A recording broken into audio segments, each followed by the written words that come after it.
that's a tremendous looking trophy. Welcome to Platinum Explosion, number one PlayStation podcast in the Oceanias. My name's Dylan White. Joining me this week, Ashley Hobley. Hey Dylan, how you going? I'm alright. How are you? I'm alright. Why? What's going on? Not much. Yeah. What's happening? What do you got to tell me? Tell me something. I have very little to tell you. Break it down for me. Hit me with some hot news. Hot. You got the scoops? You got the scoops? I have no scoops. We don't do scoops here at the Explosion Network. Oh. Not yet, anyway. Dear. If you got any scoops at Explosion Pod, mail at explosionnetwork.com.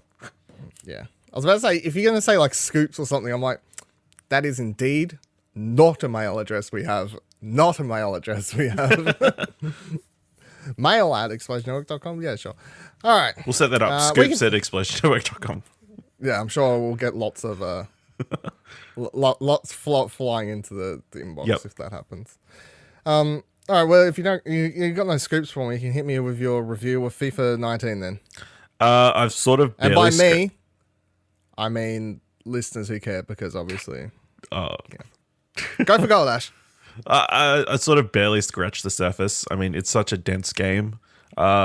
Obviously, the big feature they added this year is they've gotten the UEFA Champions League license. So they've made that like a big standing feature point, that tournament, with like lots of likenesses and like the proper commentary teams and that sort of stuff. But yeah, I've been sort of just fiddling around with the Ultimate Team, which is probably the thing that everybody's going to be playing the most of, I suspect, if you're into online FIFA. Yeah, it's pretty much the same as FIFA 18. There's not much changes. I haven't touched the journey mode yet. I was hoping to possibly stream that at some point. But well, we've got that. We've made promises. We do charities off the charity stream. We do favorite games or whatever, so that makes sense. FIFA 19 is one of your favorite games? Well, FIFA in general is one of my favorite franchises. So. Oh, I see how you're tricking your way in there. Yeah, I see. Okay. Yeah, so yeah, it seems fine so far. Yeah, like I said, barely scratched the surface, so it's a bit difficult to say. How much of the online do you play in these games? Not much in the past, but Ultimate Team is like, sometimes it just gets your hooks in there for a little while. They open those booster packs. Yeah, okay. I was about to say, because I know there's booster packs. Like, I've seen this is a thing. I know there's booster packs in FIFA. I don't understand why, how. I've clicked on a YouTube video once, being like, what the fuck is this?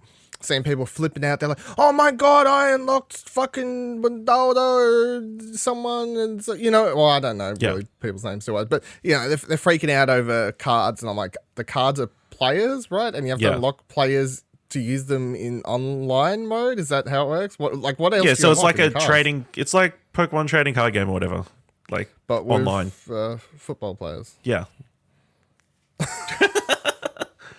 Sure. Yeah.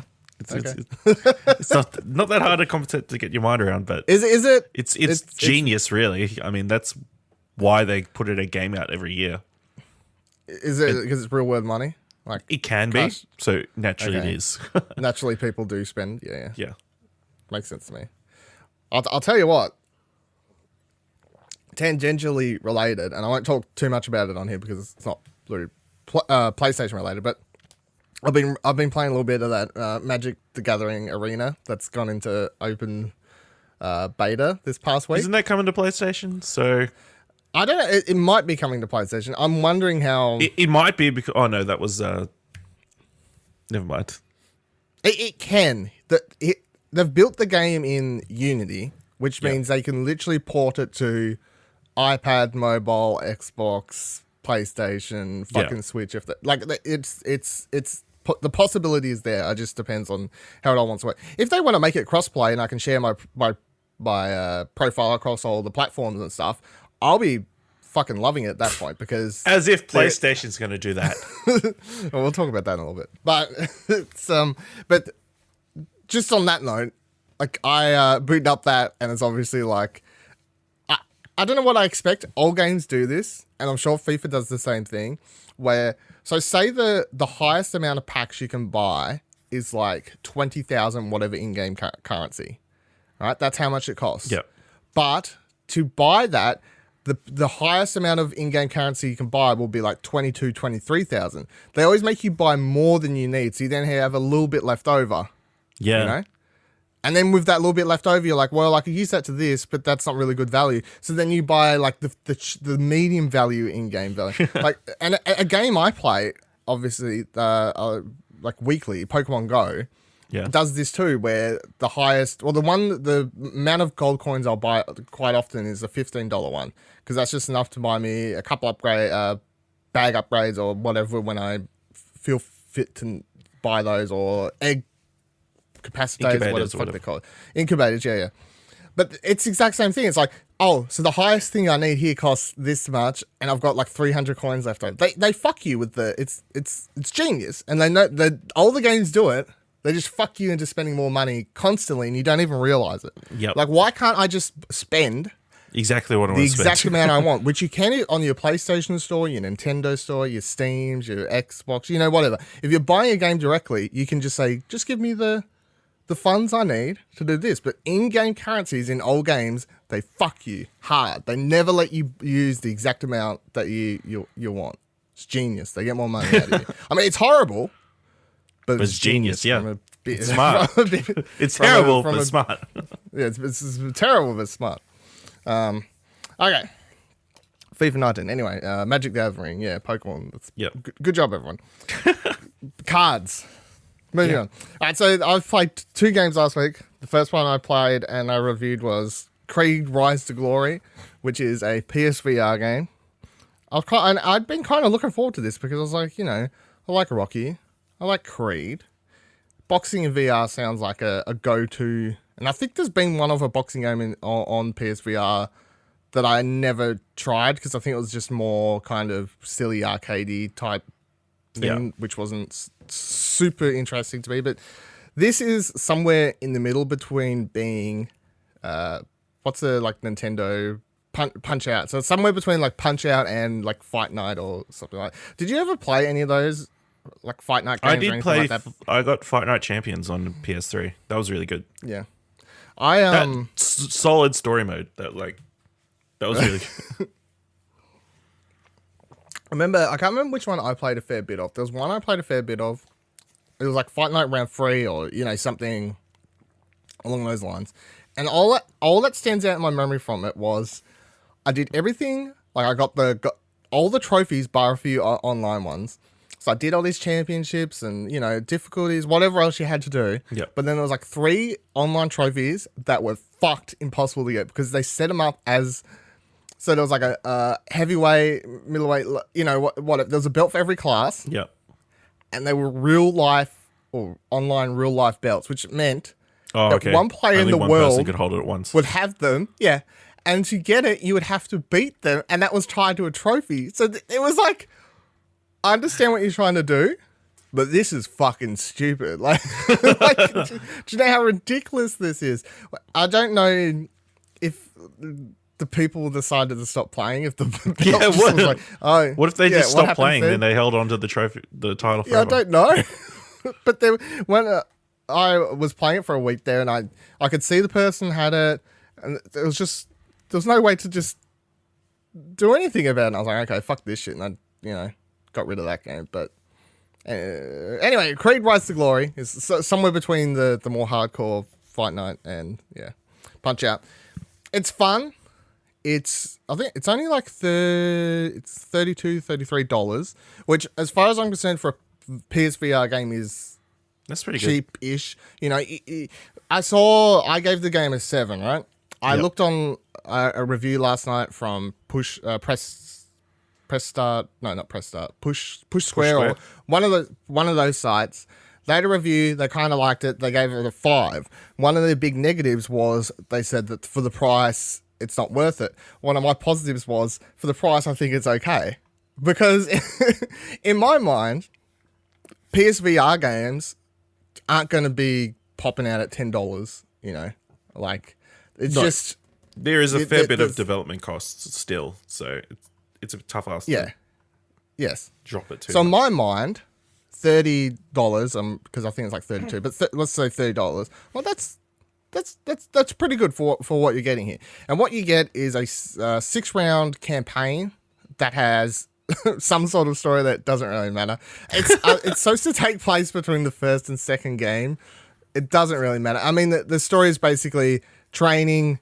You do a fight. Of course, the first fight's very easy in like a smaller ring, and then you do some training, and then you do another fight, and then you do training, and then and that's how it progresses until you end up in, you know, bigger, tougher fights and bigger rings with more bigger audience and everything like that. What makes it cool though is between every fight, when you're doing the training are proper Rocky montages with the music playing. So you've got the dun, dun, dun, dun, happening, and that it randomly will switch between. So there'll be like a punching bag in front of you, and it'll be like you have to do a certain amount of damage to it. So obviously, and these are timed. If you know, you get 5 or 10 stars or whatever the marks it out of. So the better you do, the higher your star system. Doesn't matter in the long run. No, it matters if you want the trophy. That's what it matters for.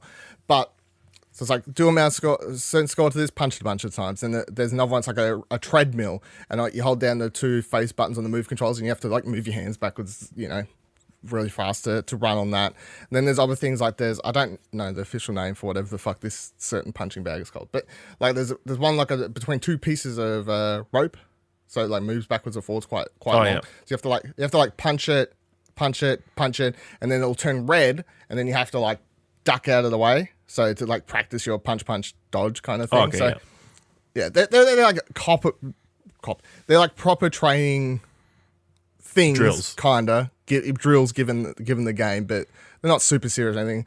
There's other ones where you're punching a dummy, and they'll have numbers like 1, 2, 3, 4 on certain spots of the body. So then you have to, you know, quickly like punch 1, 2, 3, 4, and then more numbers will come up. So, and you know, with the music playing, you're like, oh, this is kind of fun, you know, especially if you like Rocky. If you're a fan of the franchise, of course, when the music kicks in and stuff like that, you're like, yes. And as you progress further in the campaign, there are, I think it's like the second last. This is a spoiler, I suppose, technically, but I mean, fucking really, we're not. Come on, spoilers. I think it's the second last or third last fight where they first get you into, as you approach like the 5th round. And I assume you can't win this battle before the 5th round, because I think it's like a scripted event. Once you get into the 5th, like the ring from outside the ring, like the audience and everything kind of goes black and zooms in. And then it's like goes into Rocky montage from kind of what they do in number 4 or 3 or wherever they first do it, which is like you throw in a couple punches, and it's all of a sudden it's like round 6, and then you take a couple punches or dodge them or whatever, and all of a sudden it's like round 6, 7, you know. So it's like a scripted thing where it's just stay alive through these couple 5 to 10 seconds per round instead of the usual round time. But then, you know, the music's kicking in. It's like, you know, so it's, you're like, oh, this is fun. It's cool. Gameplay wise, it's very hit or miss. Got him. You can run around the ring. To run around, you have to like move your arms backwards and forward the move controls. So you obviously look quite ridiculous. And because of that, it makes it hard to move and then still keep your hands up, because you have to put your hands to your side. And you can run backwards if you put your hands behind your back and then start doing it behind your back. But then you have to, if you want to quickly do that and then bring your hands up, it's like, well, come on, that's just ridiculous. So what ends up happening is you start the round, and the rounds start cool. You know, they introduce everyone, and you have to like touch gloves, and you're like, oh, this is, you know, kind of epic, I suppose, as we kick off the event, and ding ding. And you like move in, and then you both move to the middle of the ring, and because moving around's kind of silly, you're like, okay, so then you just stand in the middle of the ring, just punching each other through a matter of rounds. No one's moving, you're just in the middle of the ring, just boop, boop, boop. Like so real in boxing. my mind, yeah, in my mind, anyone from the side watching it's like, does anyone want to, you know, move? Like, you just gotta stand there and trade punches in the exact same spot. But we're like, yeah, sure, that's fun. But if you got PSVR, I would suggest picking up if you're a Rocky fan.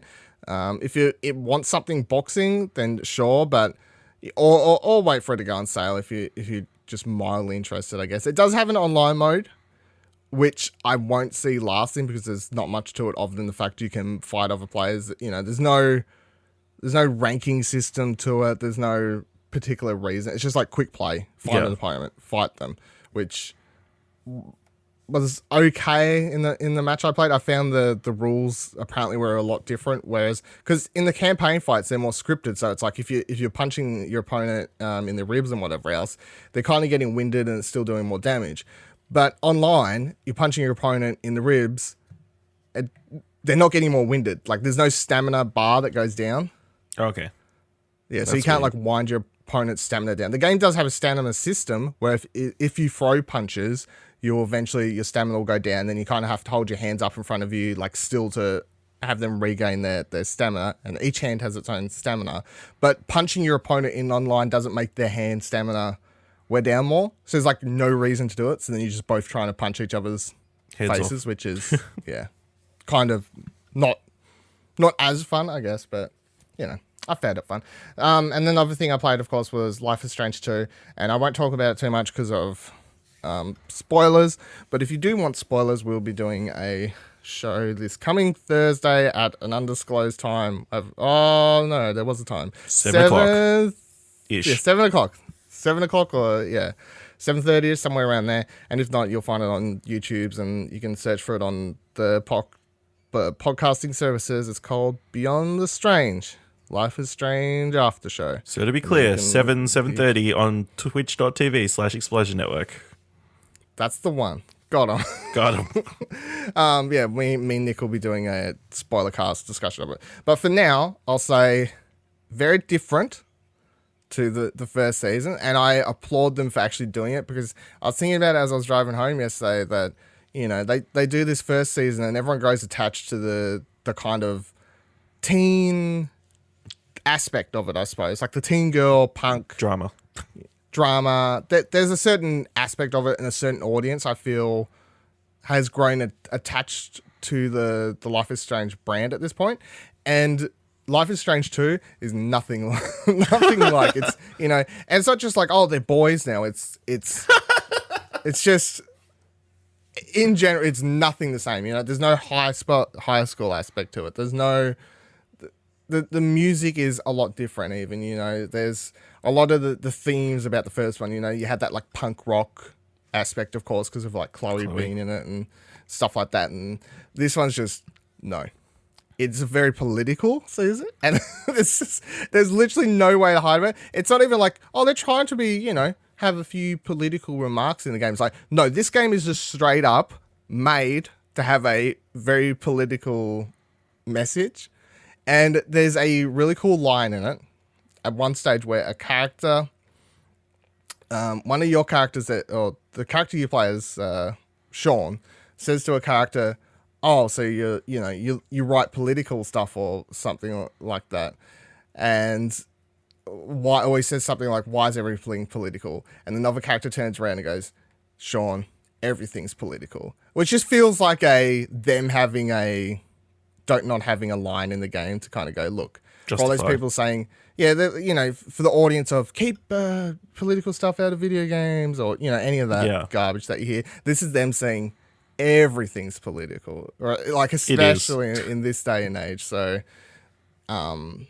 if that's not what you want out of Life is Strange 2, you're not probably going to enjoy it. The first season tackled a lot of themes, obviously, mental health and you can't really say without getting into spoilers, but the biggest thing is obviously like mental health aspects and suicide stuff, obviously, among other things, but which are all serious issues. But this season is more very focused on the political landscape of America and what that looks like.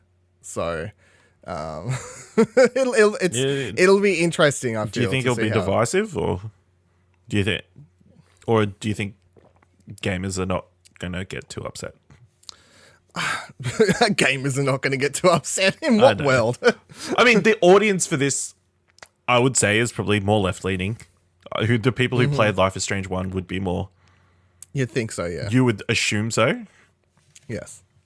I mean, without going into big spoilers, I pointed this out in my review. This is like within the first 15 minutes of the game. Read my review on explosionnetwork.com. You can open up your character's phone, right? And when you start the game, you can kind of scroll back through your character's text messages with other characters prior to you starting the game. Like there's old messages in there, and you can scroll back to a point where Sean is discussing with his best friend, obviously one of the debate nights.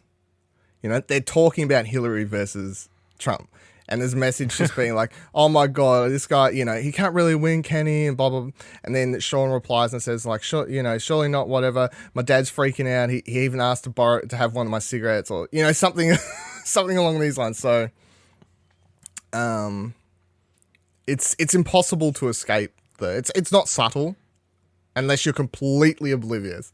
If you can play this and you're like, no, I didn't see anything, I'll be like, my God, like you were ignoring basically everything about the plot and the elements happening. So, but I'm really interested to see where it goes. I like the characters, the supernatural element, or if you want to call it that, which obviously there is here, isn't explored that much in the first episode. I feel like it's there, obviously, but they don't spend a big amount of time going, well, let's look for answers of why this is a thing. But at the same time, I didn't feel like episode 1 of Life is Strange, the original season, like Max didn't spend a long time going, why do I have powers? No, she was just like, they're a thing. Them. So yeah, she just used them. Yeah.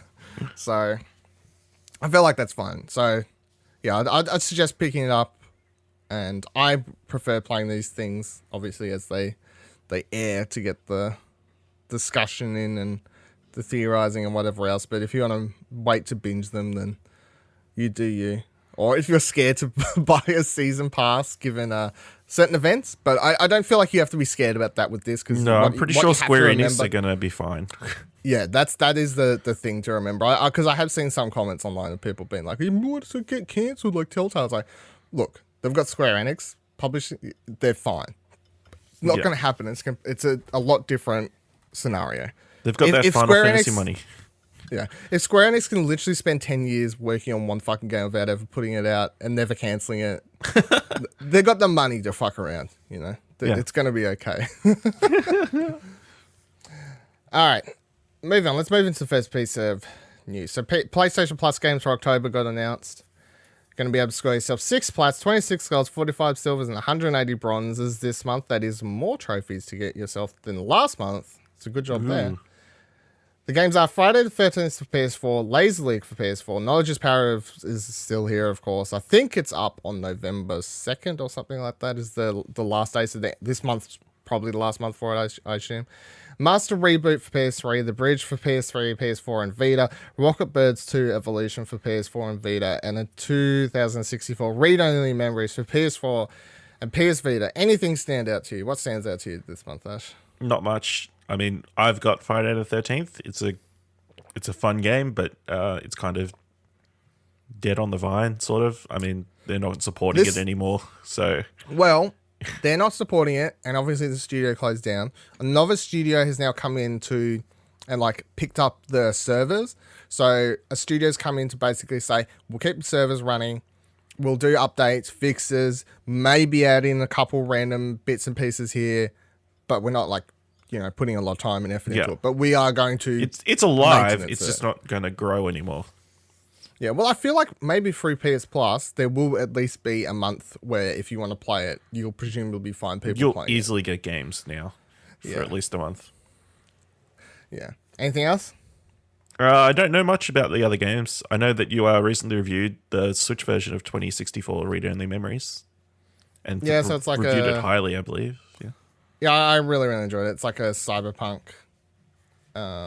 visual novel adventure game. You know, it's a lot of reading, so which makes it probably the better fit on the Vita. Because one of the aspects I enjoyed playing on the Switch was reading it / playing it before bed. Yeah.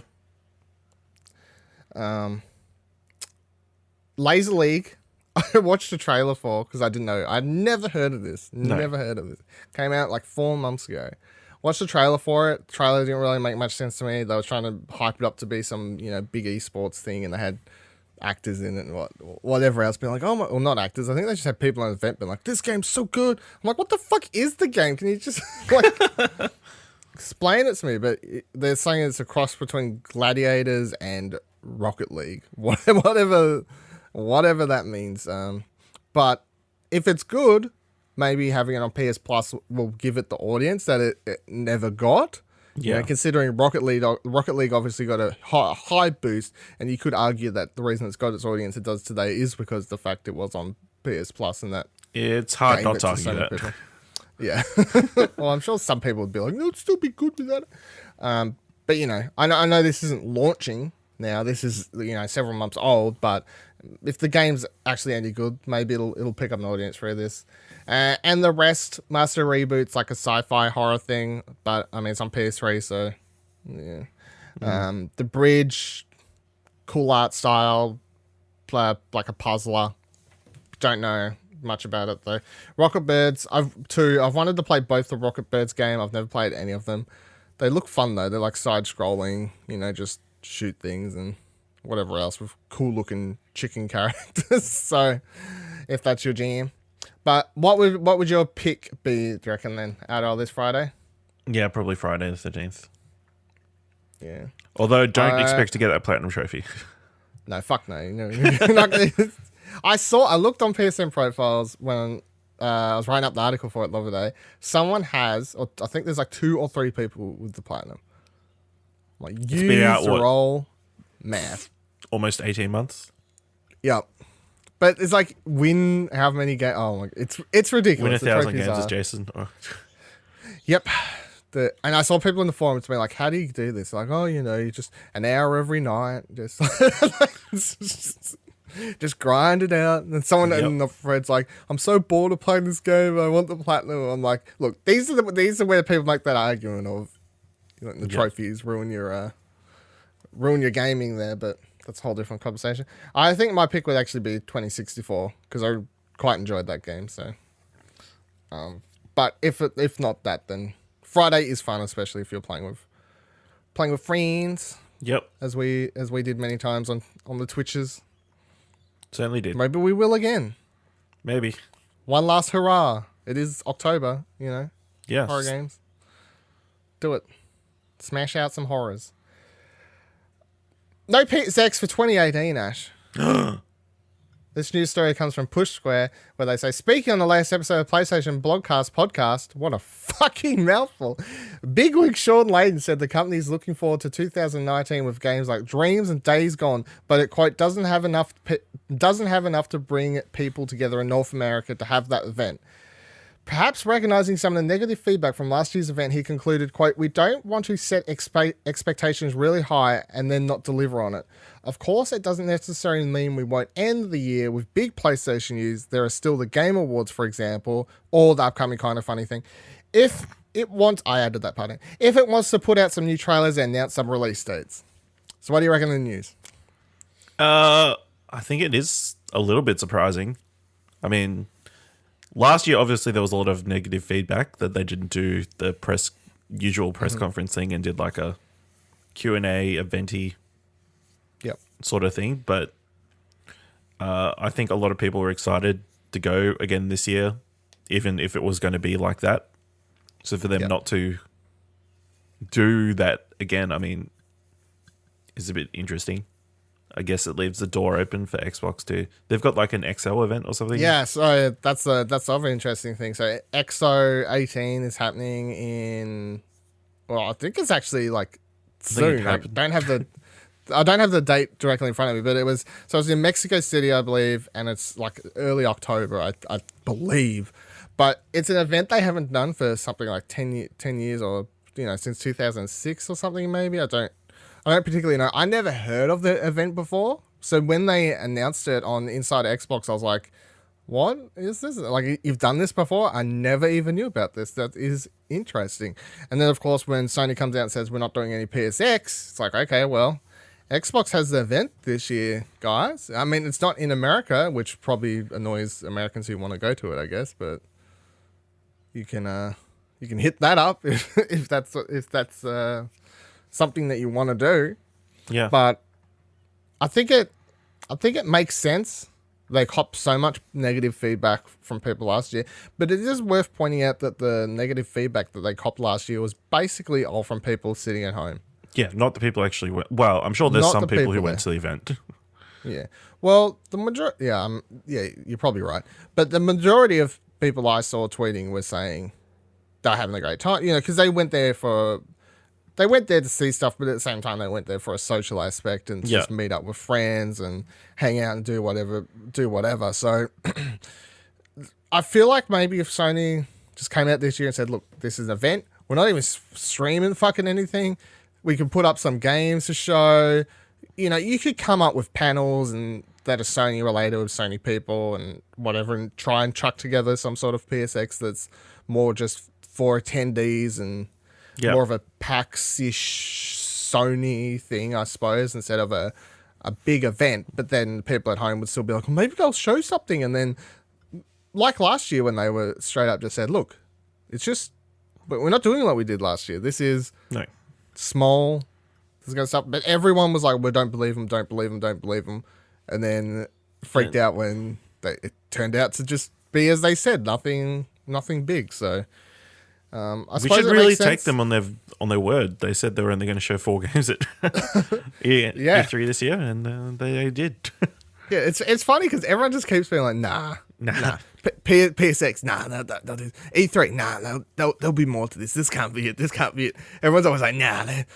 Everyone's looking for that, but one more thing moment, you know? Yeah. They just want that big surprise reveal, which of course does happen at times, but people look for that at every chance they can, at every press conference and every event. So they set themselves up to be let down, I feel.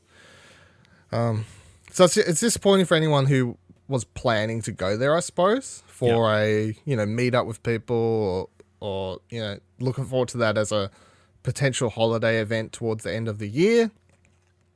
But from the Sony's point of view, I can understand why after last year was basically just full of negative stuff online of everyone just saying it's crap. If that was the loud majority tweeting all that, I can see how they might just be like, let's just take a year off and we can come back next year and possibly put on the show that people want with big announcements, trailers, and whatever else. Now that I think about it, maybe they didn't even want to do it last year because they announced that super late, like November or October. Did. So maybe they're thinking, maybe we set the bar so high. And then they got the feedback that they did. And they're like, yeah, let's not do it this year. Yeah, well, I suppose it was like they're talking about it and saying, oh, we could do it. We don't have much to show. But, people had such a great time last year. I'm sure we can put on a fun event for people. Oh, yeah, sure, let's do it. But they didn't take into account people who weren't going to the event. Yeah, who people weren't going who enjoyed it the year prior still, because obviously they got to watch because being there, they had so much on the show floor, of course, that first year as well. They had all these, the big, elaborate game stations with, freakers and whatever fucking else, trapped and that stuff going on. So everyone there got to enjoy that aspect and all the panels and whatever else. But then, of course, everyone at home was also got to enjoy that really good conference and some of the other sit-down stuff that they did. So, yeah. Well, hopefully taking a year off just means that they can just come back next year and be like, here's a really good show that pleases everybody. Yeah. But I wouldn't have been against it if they just said, we're doing, look, I know we said it last year, but this time, for real, it's small. It's a small thing. Do you think it's because the PS5's not far away that they don't have anything to show, in quotation marks? I just feel like they had so much in their bag to show for a long period of time, but then it's all coming out now, Yeah, there's what, 5 games that we know of that they're working on? Yeah, and they're all either feel years away, or just announced, or can't show much, or just about to come out. What were they going to show? Days Gone? Dreams? Death Stranding, Last of Us 2, and would they even show Sekiro, more fucking Death Stranding? The Sucker Punch game is. Yeah, but it's can they show more of that stuff anyway? Like, what have they got coming up that we know is coming up close? Days Gone. Yeah.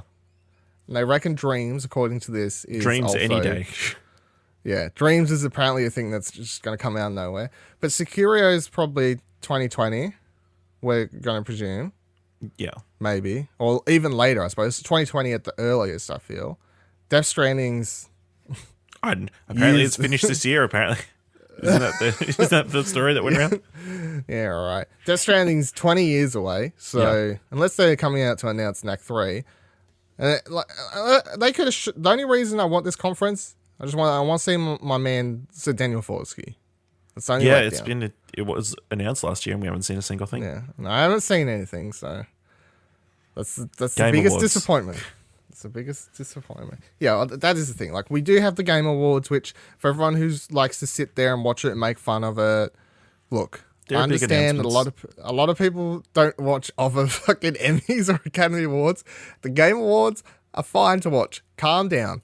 You also can just watch them for the trailers and shut the fuck up or watch the trailers later. But the Game Awards, of course, are fun because Jeff Keighley does have a lot of contacts, a lot of people willing to come out and show stuff. Big games there. Yeah. So Sony could, as mentioned in the article I just read, potentially say they could just have one thing to show, one big thing to announce that they obviously is not worthy of PSX, and they could do that at the Game Awards. Because I can guarantee Pete Hines will be there, Reggie will be there, so this might be the first year that all three kind of announce a big-ish announcement at the Game Awards. Because I don't think that's happened years prior, because obviously Sony's been doing PSX and over here. Reggie's usually the one Nintendo's usually the most... They love the Game Awards. Yeah, up in the Game Awards. They're usually the biggest company there out of the main three, I suppose, which is interesting. But this year could be the first that you get a big-ish announcement from all three of the companies, which is semi-exciting, I guess. That's semi-exciting. And then the kind of funny thing, if you don't know what that is, of course, Greg Miller kind of just sent out this tweet that was like, hey, if anyone wants to do a thing, we'll fucking put together a bunch of trailers if you want. If you want a platform to announce your games or show stuff for your games, we'll do it for you. And apparently he's got heaps of emails about people. And it's not going to be as big as people might think it'll be, I feel. You're not going to have a huge AAA developer coming out to announce... you're not gonna have new Securio footage there, or I mean, at this stage we don't know. You're not gonna have more Death Stranding. You know what I mean? You're not gonna get Elder Scrolls 6 or 5, whatever. You're not gonna get Elder Scrolls 6, but it is cool that this is a thing that's happening, and I've seen like a lot of people tweeting where indie developers or like especially indie devs that I like, they're like, well, I've been working on a new game, I'd like to show it off, and I'm like, okay, cool. I like this. I like the idea of having a platform to show stuff off. So you do have two big trailer reveal events upcoming, I guess. And by big, I mean, well, the Game Awards is a whole different thing, but exciting nonetheless. So do you expect Sony to be a big presence at Paris Games Week again this year then? If they're not going to have that next? I feel like, no, I would say no, solely because I feel like they would have said that in the same announcement. It was like it wasn't an announcement though. It was just talking on a podcast. Yeah, but surely, but they know that the podcast is an official PlayStation podcast. They know it's going to get broken out into news stories. Surely, if you're going to have stuff at TGS and you want people to be excited for TGS and you want people not to freak the fuck out over no PSX, you say, look, no PSX this week. However, please be excited for for Paris Games Week. Sorry, please be excited for Paris Games Week, which they didn't. So. They might be there, and they will be there. Will they be there with big things to show? The only thing I can hope for is Dreams, because I feel like that would be I feel like that would actually be a good point to just say, look, here it is. Here's a fucking 15. The beta is dropping today. Some shit like that, yeah. I mean, sure, but that does seem like a good place to say, here's Dreams. Here's a lengthy explanation demo. Blah, blah, blah, and doing something like that would be a good way to go about it. Like, there's a fucking beta now. Go make some levels, make sure they don't all crash. Our servers survive, whatever else. Have fun, try it out. And they need something like that to get people excited for that game. They need a way for people to try that game for free. So a beta would work in their favor. Moving on. So Thronebreaker The Witcher Tales was only announced officially, I don't know, like a month ago, I'd guess. It is the single player spin-off, or the single player portion of the Gwent game, the Witcher spin-off. This is getting confusing. So Gwent is a spin-off of The Witcher 3, and Thronebreaker is a spin-off of the Gwent game. That's a single player game. Game. Gwent, of course, was a side game in The Witcher 3 that you could play, and most people loved it.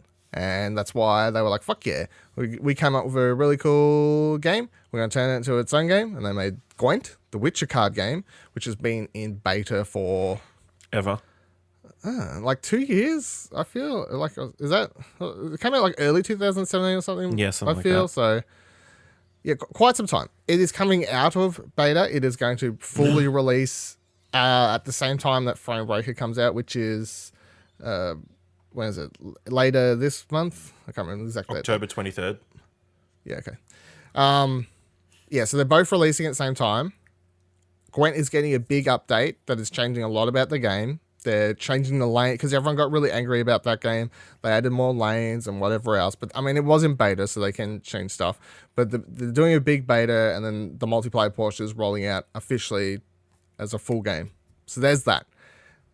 Now, Thronebreaker is a single player portion. And to get you excited, it is not just single player Gwent. You know, you kind of watch cutscenes for some sort of story between missions, and then you roll into Gwent games. It is like a full-blown Witcher story, RPG, where the combat just so happens to be games of Gwent. And it has a fucking cool art style. So you can watch gameplay. The gameplay will be linked in the show credit for this that I watched. It was from IGN. They do 30 minutes. They're actually playing the game, showing it off for 30 minutes there. Quite lengthy for you to check out. So when you're playing the game, it's like a top-down view, and you can walk around the world. And they show the world map, and it's quite big. And you can walk around the world map, and there's different points of interest, places to go, characters to interact with.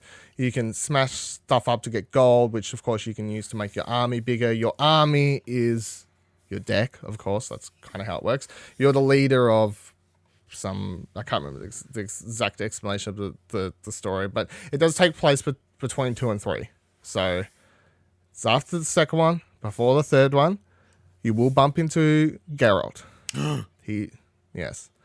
So the story is substantial. It's not just a throwaway thing. It is a big leadership event in the Witcher universe. So that's exciting. But yeah, you get to walk around on the world map on this top-down view, and I really like the art style. It's it reminded me of Deathspank, which is a really weird, I don't know. I don't know how many people played it back in the day, but it was a PS3 game. But it somehow reminded me of this. But you can walk around, interact with characters, and then there are cutscenes that have like a comic booky art style, which is really cool. And then there are other parts where you just kind of talk to characters, and it's kind of like, I don't know, the Banner Saga, like a recent example, I suppose. The characters kind of look like cardboard cutouts, I suppose, standing side by side. The background's in there, but the background's animated to a degree, so it looks really nice and fluid and doesn't just feel flat and dead. It does feel alive. You interact with characters. You'll be able to make speech decisions, so there are still Witcher elements of the story evolving and changing depending on decisions that you make as the character. So that's fun. And then it's basically like a Witcher game. Some changes, of course. But then when you go into combat against anyone, or you have to do any sort of fight, it's a Gwent battle. And the Gwent is kind of like how you remember from, if you haven't played the Gwent multiplayer portion since it's released, the Gwent is kind of like it was in Witcher 3. It's 2 lanes. The lanes are a lot bigger now, though, and obviously there's way more cards, but it's a lot prettier. It's a lot more to it. The fields there, it's nice graphics. Each the character you're playing as and the character you're versing kind of stands in opposite portions of the battle arena, or whatever you want to call it, the board, and they'll throw remarks at each other as it happens, and your opponent will react to the card you play. And it's very stereotypical stuff for your card games these days. I mentioned Magic Arena before, that's doing a similar thing. very interactive, flashy stuff. Hearthstone, of course, has always done this. Elder Scrolls Legends, similar sort of stuff happens in that. So, what do you reckon, Nash? Would this? It looks fine. Yeah, I wasn't that big into Gwent, so I don't know if I'll check this out. But yeah, it looks pretty. Yeah, I reckon it's considering they only announced it, like a month ago, and was like, hey, the single player portion, because for a long time it was single player portion is going to be just added as an update when Gwent rolls out of beta into full release. And then last month they were like, look, we started working on the game, it got too big, and it got bigger, and it got bigger and bigger, and now we were like, well, actually it's kind of its solo thing now. So I'm sure a lot of people in some weird corner of the internet are going to scream that this should have been part of the great game, but it's like they've just cut it out and selling it, making it they're selling it, but that doesn't really work because Gwent's free. Like this costs that's free. This is going to be a price game, and you're going to have two options. And of course, the thing they get to do from a gameplay perspective that works out quite nice is that when they start working on a single player thing, you don't have to balance it as much. Yeah, which you can have more overpowered cards the further you get into the game to make you as a player feel more powerful. But of course, the team working more on the multiplayer portion has to make sure that that sort of thing doesn't happen because you're PvP. I'm really excited for this. I love how that you're going to have, it's not like a proper Witcher game, quote unquote, that people want. However, it is a Witcher game set in the universe of The Witcher. It's been quite some time. I'm really excited to get back in there, see what's happening in that world. Well, see what happened in that world since it's set before the third one, really. But I think it's super exciting. Another thing I want to quickly cover is that Oculus Quest was announced. If you didn't hear about this, Oculus Quest is wireless VR. This is, of course, interesting because people were wondering how long this would take to happen. When's it going to happen? One of the complaints you hear about PSVR all the time is all the cords, how long it takes to set up, etc., etc., etc. Oculus Quest isn't as powerful as your normal plugged-in VR Oculus and Vive or whatever it is. And that makes sense to me. Here's the thing. It's like, okay, it's wireless. It's got no cords. It's got the sound built into the headset. You don't need headphones. It's literally put on the headset and go. But there are the downsides of it's not as powerful. Yes, it can work, but it's not as powerful. It's probably cheaper. Okay, when you say powerful, what exactly do you mean? Well, so it's not graphically as impressive, or yes. So it's like low. It's like the low settings on your normal Oculus or something along those lines, I suppose. Okay, is like the comparison. So, and since no one's really played with it. Yeah, no, I don't think it's quite like. I mean, it's fine. I don't know because no one's played it yet. So it got announced. Mark Zuckerberg, did a whole post. It's coming out. Blah blah blah blah. But no one's, of course, tried it out. So there's no person out there saying, "Look, it's a little bit less powerful than PSVR." Or like if someone comes out and says this thing is probably a little bit better than PSVR with no wires, then the people can turn to Sony and go, "What the fuck?" At that point, I guess. Well, I suppose they can't because we're stuck on PS4 hardware, but then there's the outbox thing that runs it anyway. So it's like, well, couldn't that? I don't know. But at that point, people can look towards the PS5 generation and go, well, whatever you want to do with VR for PS5. There better not be wires. There better not be fucking wires on that thing, is all I'm going to say. So it's just interesting for, VR progression, I suppose, is the main point. And yeah, it'll be interesting to see once people get their hands on it, what they're saying, especially compared to PSVR and other modules. But wireless VR is the thing that most people are calling for, I guess. That's the thing you hear most people complain about. People who don't own it say that don't want it because it's so expensive and they don't want all the wires and the hassle. People that do own it, of course, already complain about the fact that they don't use it as much because they don't want to have to pull out the wires and set it up, blah, blah, blah, blah. So it'll be interesting. It's releasing 2019 at some point, but look forward to more on that, I suppose. All right, then the big story of the week. The most interesting thing that has happened is Sony has finally allowed crossplay. out of the fucking blue. So John Cadera, President and Global CEO of Sony Interactive Entertainment, took to the PlayStation blog to explain that after much research, Sony has come to the conclusion that not only is crossplay something players want, but also a feature they've been able to implement in a way that makes sense for them. The first step will be an open beta beginning today, he said. For Fortnite, that will allow, this was obviously last week, that will allow for crossplay platform, gameplay progression, and commerce across PlayStation 4, Android, iOS, Nintendo Switch, Xbox One, Microsoft, blah, blah, blah. We see the beta as an opportunity to conduct thorough testing that ensures cross-platform play is best on PlayStation, whatever that means, while being mindful about the user experience from both a technical and social aspect. The post continued to note that the policy change represents, quote, a huge policy change at SIE. Really? Which of course it does. However, Codera noted that more details would be coming in the future to explain the beta and what other titles would be supported. So how was your day when you woke up and saw this news and what was happening? What was your reaction? Oh, I nearly had a heart attack. I mean, it didn't change anything about my life whatsoever, but no. I mean, the most shocking thing is that they actually did it, and that and the question is why now, really? Well, I think that the most interesting thing is all those times that people were questioning about them, and they would be like, "Look, we don't really know, it's not going to happen, but we'll look into it." Like, if you go back and look whenever they'll get hassled about it, they're like, no, it's probably not something we're going to do, but, we're exploring options. They use that terms, like exploring options, blah, blah, blah. Yeah. And everyone, of course, just goes, they're just saying that. They're just saying that. If everyone, including us, focus on them saying no, but the exploring options is just like, well, they're fucking lying, because most of the time companies, when they say shit like that, they're just full of shit.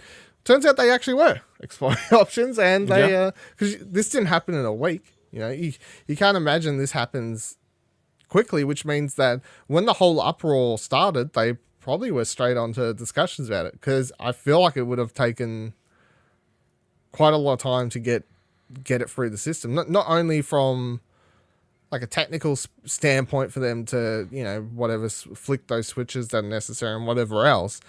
But it's also the amount of meetings and the paperwork and people that needed to sign off on it, from all the heads up and the board members, and whatever else that was gatekeeping. Yeah, this. So it's an interesting story. I don't think people were quick online to either be super negative, or no, there was of course middle ground people, but there were two types of people being super negative about it, just being like, oh yeah, fuck it, too late now, Sony, fuck you. Which I was like, okay, well, I mean, I guess if that's how you want to be. And then other people were like too thankful, which I found really weird too. Oh my god, Sony, thank you. Yeah, I always knew you was the best company. I knew you'd do the right thing. Thank you so much. But I was like, no. It's fine to be like, good job, Sony. You made the right decision. Or, I'm glad you came around, Sony. Whatever. Something along those lines. But the fact is, they were doing something bad to begin with. So, well, they were locking people's accounts. That's the only thing. That is the only thing that they're doing bad. Yes. Everything else has been what, throughout history, has been what's been done. Yeah, okay, they didn't need to allow crossplay. There was no, more... you could be like, oh, it's kind of shitty for them not to do it. But, there's nothing wrong with it. The part that they were doing wrong, though, is they were literally locking people's Fortnite accounts to the platform without making them aware that was even a thing that could happen, which was shitty. Well, there should have been information about that. On a bigger notification. It was in the terms and conditions. Always read no one reads that shit, so... we all know no one reads that shit, so that just was kind of shitty. But, I mean, it does just seem like what they should have been doing, Everyone else is doing it, so when Sony's sitting in the corner like, nah, fuck yes, it does make them seem like the bad guy. Yeah. So, for them to come around, I feel is smart, because, I mean, look, in the last 2 weeks, they've come around on two different things. We talked about last episode how they've added downloads to PlayStation now. Yeah. Basically swinging that whole program around to turning it more into Xbox Game Pass. That is something they were against for ages. They were committed to this whole Gaikai technology, blah, blah, blah, blah. They're like, okay, I guess, downloads, whatever. And then the week prior, they're like, okay, cross-play, I guess, if that's what you want. And these are good signs, I feel, because Sony was heading towards the end of this console generation with going, look, we've got the money, we got the sales, we got the power, you know, we got the power, we got the money, we got the women, you know. It was basically Scarface is what Sony was. And they were looking towards heading into the next console generation, kind of like how they did after the PS2, which means they would have entered the PS5 generation really fucking cocky, made a bunch of mistakes, and lost that generation out horribly from day one, I feel. That's the route I felt like they were heading. I was waiting. I'm like, whenever the PS5 comes around, it's going to be terrible. You know, it's going to be ridiculously priced. That you could tell Sony was getting cocky. But I feel better with them making these small changes. And that's not to say Sony's perfect, of course, because they're not. And there's still things that they can do better at. But them changing their mind on things that they've been so against in the past or so fat-headed about because they're just like, we can do what we want because we're winning. I feel like that is a good sign to show that leadership there is to a degree of they're not going to head into PS5 as bad like they did from PS2 to PS3, I feel. From this is what I gather, I feel. Yeah. Hopefully they do the trifecta and PSN names changes comes out this week. Yeah, well, that was the interesting thing about PSX, of course, because everyone was, you know, Greg Miller was up there talking to Sean Layden last year. Yeah. They hinted at PSX name changes by the time they did PSX rolled around next year, and then PSX is not rolling around, so it's like, well, technically, if it never happens, he didn't lie. Because I get, like, did he say PSX 2018 or did he say next PSX? Because then they can do a PSX in 2019 with name changes. Be like, told ya, next PSX. See, got him. Just keeps postponing PSXs solely because he doesn't want to be proven wrong about the fucking name changes thing. Imagine if name changes is what's announced at the fucking game awards. Yeah. Xbox is like, here's footage of Halo. Nintendo's like, here's footage of a new teaser trailer for a new Zelda game or something, you know, some shit. Sony's like, here's name changes. They cost money. That would get a huge pop. It would, but at the same time, when you look at it, it's like, okay, okay, a little bit different, but sure. But yeah, I mean, apart from being happy to see Sony come around on this, I'm like, good, you've made the decision, you were making bad decisions. This is good. It doesn't, of course, change my life much because I don't play Fortnite. I don't really know any multiplayer games. Like, well, I was thinking, so Nick wants to get Call of Duty Blackout on PC. I would prefer to get it on PS4. If there's cross-platform, that would help with that issue, obviously. Yep. You can all play together. Other things would be, now, Bethesda already said no, but of course Fallout 76 would have been another one people would have been interested in for crossplay. I don't know any of the games off the top of my head or like Red any Dead. that's really I don't know if Red Dead's going to be. Yeah, Red Dead I Online. suppose. I mean, that's a game that's like, well, there's no ranked mode. There's no like, you know, everyone's playing a controller. There's if they implemented in GTA Online, that might be. Yeah, that would be a big one. That's true. That would be a big one. I feel like some of the big ones that would make fan bases happy that I'm not part of but would be cool are Final Fantasy. Was it 12? Any MOBA or online MMO online thing. So make that and the Elder Scrolls Online cross-platform, cross-progression. And I would be more inclined to try out any of these games because the amount of times you see them, it's like I could start Elder Scrolls on Xbox, but then play it on PC because it's like a free week. You know, I don't know. It gets confusing. I suppose how it works. Yeah. Rocket League, of course, is one that everyone wants. That I feel will probably be the next to happen. Although, like, I don't expect it to happen tomorrow. There's still things that need to happen, I suppose. But that's one that everyone wants. That'd be good to have, I feel. I don't feel like and that's another one where, because the only problem with cross-platform play is that you got to think about, like, if a game has a ranked mode, people that are playing on PC versus PS4 players going to have a disadvantage advantage. I think that people playing with keyboard and mouse are being separated from everybody else is what my understanding of what's happening in Fortnite. Okay. So if that's what's happening, as long as any game that has similar issues is doing that, even if it's cross-platform, then there's no problems I see. But it's good from a Sony standpoint, but yeah, it's not. It certainly hasn't changed my life. Although I do kind of want to jump into Fortnite on something, just to like. Is there a way you can force it to happen? Just be like, I'm playing versus everyone. Like, is there?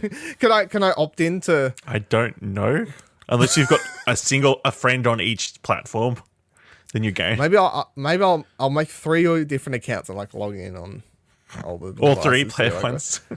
Yeah, I'll just standing in a circle in the middle of nowhere. Yeah, but I'll be like, this is exciting. You'll just go hide in one corner. Each of you hide in one corner. Somehow make it to being the last 4 people alive. I'm like, well, one. which account wins? Which is the winning account? But that's exciting. I got nothing else. You got anything else?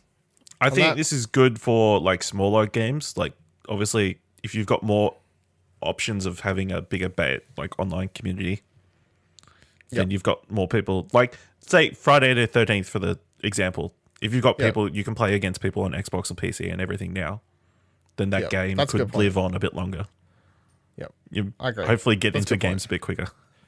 And there are times with those types of games where you could be looking for it and be like, fuck, PS4's dead. You go on the forums or Reddit or something, and people are like, well, he's been playing on Xbox.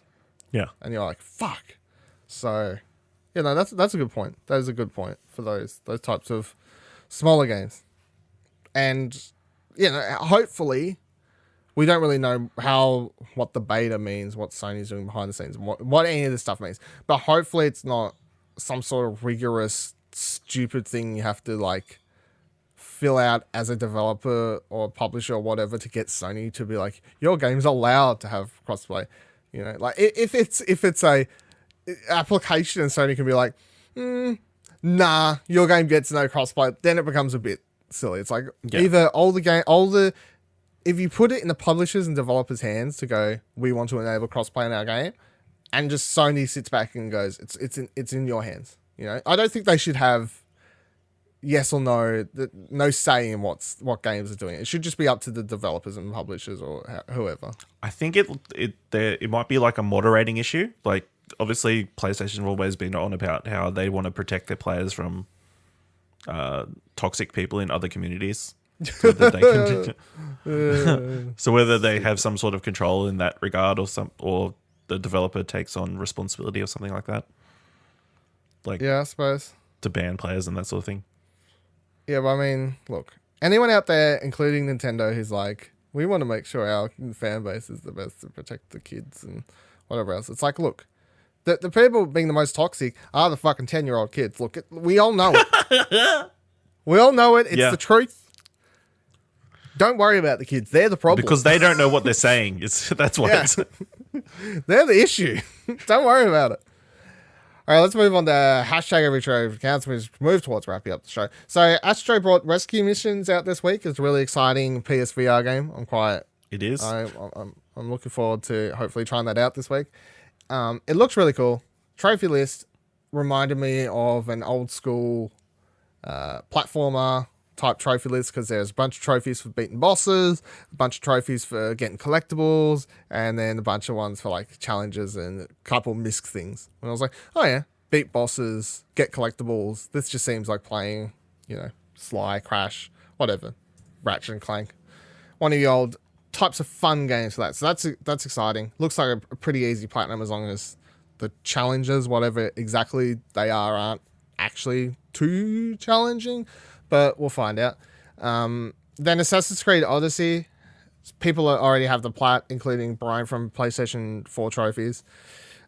He said it took him, according to his Twitter, he said it took him a little bit over 60 hours, but he said it would probably take you less than 60 hours, considering he spent a bunch of time, stopping, fucking around for video and whatever else that he was recording for the game. So that's shorter than Origins Platinum, but it's still you kind of typical Assassin's Creed.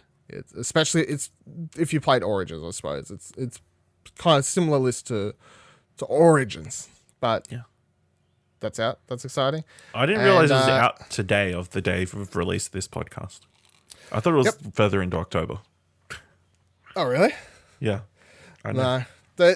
For some reason in my mind, I still kept forgetting it was actually out this year. And it's probably because at one stage I was so committed to the fact, no, they won't release it this year. Remember when was having that whole argument about when the release date of Assassin's Creed was going to be? And so I kept forgetting. Another thing is, I haven't been super interested in it. However, and I was very adamant watching that E3 gameplay of being like, nah. However, with people who've been playing the game the last week, as they've had review copies out in the wild, I've seen some stuff that I'm like, kind of interested now. Now, I'm not going to run out and grab it, but I am certainly more interested than I was prior, because I've seen people hanging from dick and balls. So, have you not seen that? Nope. There's giant bronze statue, like whatever, pulling a pose or whatever. And of course, the giant bronze statue on top of the mountaintop has dick and balls. You can climb up the statue, and then you can hang from the balls. Why would they put that in the game? It's realistic. They got these statues back in the day, Look, gamers these days, Ash. I don't know if you know this, Ash. Is it a clothed statue or is it like a David statue? It's like a David statue. Oh, okay. That explains it. And gamers are all about realism. They want historical accuracy. And that includes dick and ball David statues. That's historical accuracy right there for you. Okay. Let me hit you with them. Quickly cover before wrapping up. Quickly cover. Is there a photo mode? Yes, there's a photo mode. That's how I've seen all the that's photos, how it's. People have. That makes more sense. Yeah, that's a thing. Yeah. So Creed's Platinum is one I'm going to go for. I have to beat the game on challenging difficulty, I think it's called. Well, like, I beat the game once, like the campaign on normal. I'm trying to go through it now on challenging. I lost 4 times or 5 times to whatever match I was up to, and I was like, fuck this shit. The problem with it, of course, is that you can't sit there for hours and hours and hours on end, because it's a VR move control boxing match. After 5 matches of this shit, I was kind of like, I'm a bit worn out. Like, I'll stop. You gotta work out and get yourself into shape to beat this game. To platinum this game. Yeah. But I don't think it's a terribly hard platinum unless, of course, you're uncoordinated, or the physical aspect is literally just too much for you. Because on challenging, you'll die pretty fast unless you're dodging and blocking correctly or semi-correctly. You can get away with it on the lower difficulties of just taking a heap of punches, but on the higher difficulty, it's like, oh, you didn't block, you fucking missed that dodge, and you're knocked the fuck out. So that's the end of that. Life is Strange 2, as we mentioned last week, or like thought. So was theorizing about the drawings being the collectibles. That's not how it works. So there are certain points in the games where you can sit down and, as shown, you can do drawings. The drawings are stupid. The gameplay mechanics for it are ridiculous. I don't understand them, but that's how you just get that trophy for starting a drawing. So that's going to be in every chapter. And then there are collectibles. The collectibles in this game are not like the first season where they're photographs that you take as Max. Lucky we're heading towards the end of this episode, I swear to God. But they're actual just random object collectibles. So you'll find random things around the world. So actual collectibles. Yeah, they're actual collectibles. So bird feathers, random ornaments, fucking logs. I don't know. I haven't got them all in the first set. I haven't got them all in the first set. I only found... Yeah, I found 3 in the playthrough, and then of course I was like, well, I'll wait for someone to put up a guide, and I'll go back and get the rest at a later point in time. But yeah, they're proper collectibles, and with the collectibles, they do tie into the story gameplay somewhat, because you can then choose to put the collectibles on show on your backpack. So that's how it works. You can have like 3 set, I think. So there's 6 collectibles per episode, and then at a time you can have 3 different collectibles kind of like pinned or hanging off or tied to your backpack, and that's how they tie them in. Do they give you bonuses? Like +3 walking. They just show. No, they just show up and. But it's better than just being like, here's a random object. Why did the character pick that up? At least now it's like the character picked that up because they wanted to put it in their, like, pin it into their backpack, I suppose. Yep. It makes a little bit more sense than most games where it's like, why did the character pick up this object? Like, why do we have that? There's no need for that. But yeah, this game makes a little bit more sense. And with the younger brother running around, there some of the collectibles, like one of the collectibles I got is because the younger brother's like, I want that. And then of course you're like, okay, you can have it. Maybe you say no and then you miss a collectible, but it's like, okay, yes, you can take that thing. Because part of the second season is, of course, you're the older brother, you've got the younger brother. So the whole aspect is you do have to do a bit of, like, you're in the parental role of, yes, no, don't do that. Do that. That's fine. Shush. Shut up, kid. Get in the corner. Shush. Run. Hide. I don't know. But that's it for this show. Thank you for joining us, of course. This has been episode 80 of Platinum Explosion. Had a great time. Talked all things. We'll do it again next week. It's usually how it works. They come out weekly. Hopefully. Where can people follow you on Twitter, Ash? You can follow me on Twitter at Ashley Hobley, ASHLEYHOBLEY. It's a thing. You can follow me on Twitter at Vivaladil, VIVALADIL. Don't forget you can follow this particular show on Twitter at Plat Podcast. Don't forget to rate the show on Apple Podcasts. 5 stars is the only number that we accept. The rest, they stay there, but I don't accept them. And if you can't do that, word of mouth, of course, is always great. Don't forget to join our Discord as well, explosionnetwork.com/Discord. That's where you can ask trophy questions, submit questions in general, talk games, movies, many other things.